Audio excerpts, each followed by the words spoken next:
Hello everyone, hope you guys are doing well. Without any delay, let's start the discussion of this challenging problem. हमें दिया हुआ है x एक subset है जिसमें 5 एलिमेंट्स हैं और नंबर ऑफ ऑर्डर ट्रिपलेट्स बतानी है A B C such that c is subset of b और b is proper subset of a and a is subset of x। तो ये जो ऑर्डर ट्रिपलेट्स का नंबर है n है, तो हमें n/9 की ग्रेटेस्ट इंटीजर की वैल्यू क्या होगी इसे बताना है। ठीक है, देखते हैं। तो हमें दिया हुआ है c is subset of b, b is proper subset of a and a is subset of x। तो x के पास हमारे पास कितने एलिमेंट है 5। तो सपोज मैंने a को बोल दिया ये a1 a2 to so on a5 element है, सॉरी x को। अब हमें हमारे पास a का जो सेट हो सकता है उसमें 0 भी एलिमेंट हो सकते हैं, 1 एलिमेंट भी हो सकते हैं, 2 एलिमेंट्स भी हो सकते हैं, 3 4 एंड 5, यानी a के पास 0 से लेके 5 तक की चॉइस है। लेकिन हम यहाँ पे एक का ए सेट जो है वो 0 एलिमेंट नहीं ले सकते। क्यों? 0 एलिमेंट लेने का मतलब ये क्या हो गया 5, और b इसका प्रॉपर सबसेट नहीं हो सकता। दैट मीन्स हमारे पास जो चॉइस है a के लिए वो कभी भी 5 नहीं हो सकता। तो अगर सपोज मैंने बोल दिया a के पास जो एलिमेंट है वो r है, तो r की वैल्यू क्या हो सकती है 1 2 3 4 एंड 5।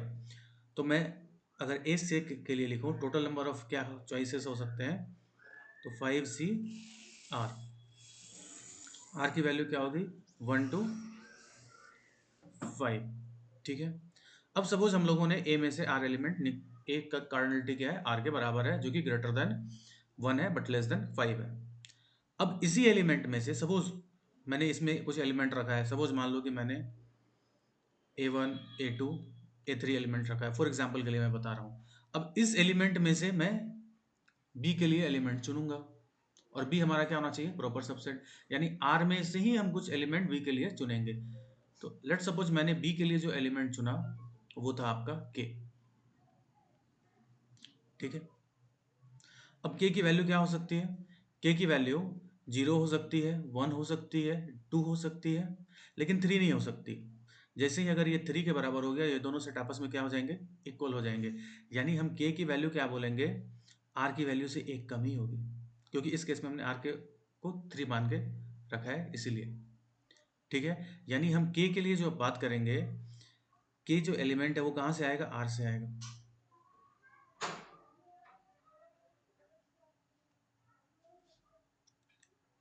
ठीक है, और k की चॉइसेस क्या हो सकती है हमारी 0 से r-1।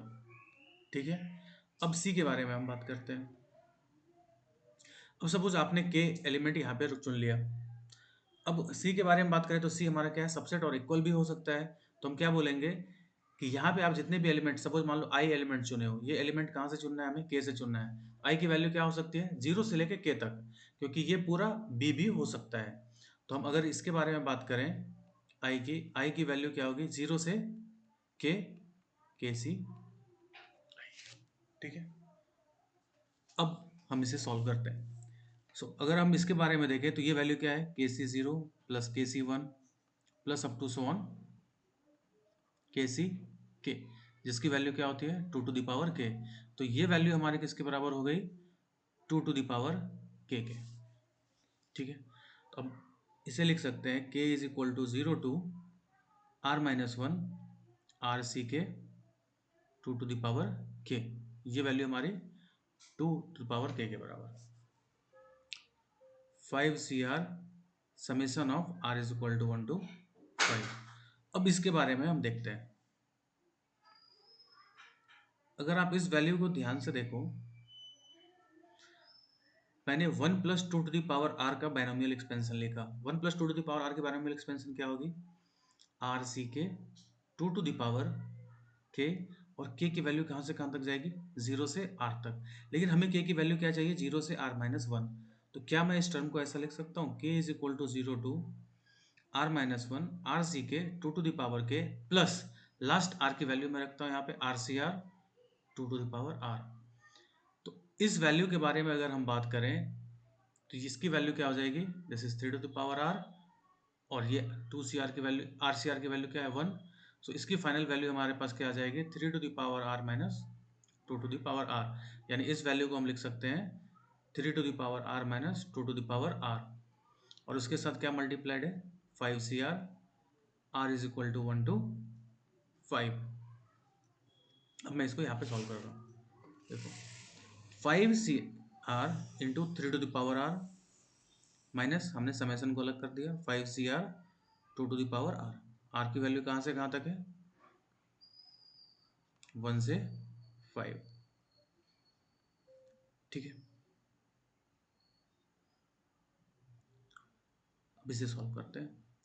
तो अगर मैंने एक्सपेंशन देखा 1 प्लस 3 टू द पावर 5 का, इसकी वैल्यू क्या होगी, r is equal to 0 to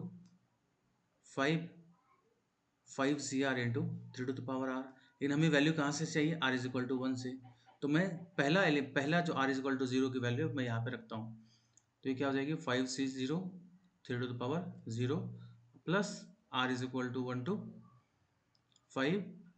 5c r 3 to the power r, यानी अगर हम बात करें इस वैल्यू के बारे में, तो ये वैल्यू क्या हो जाएगा, 4 टू द पावर 5 माइनस 1, इसकी वैल्यू 1। सो दैट मीन्स ये जो इस टर्म है, इस टर्म की वैल्यू क्या हो गई, 4 to the power 5 minus 1, minus similarly आप इसकी वैल्यू क्या बोल सकते हो, 3 to the power r minus 1, तो ये वैल्यू क्या हो जाएगी, sorry 3 to the power 5 minus 1। तो इस वैल्यू के बारे में अगर हम बात करें तो ये वैल्यू हमारे पास आएगी 4 to the power 5 minus 3 to the power 5, तो 4 टू द पावर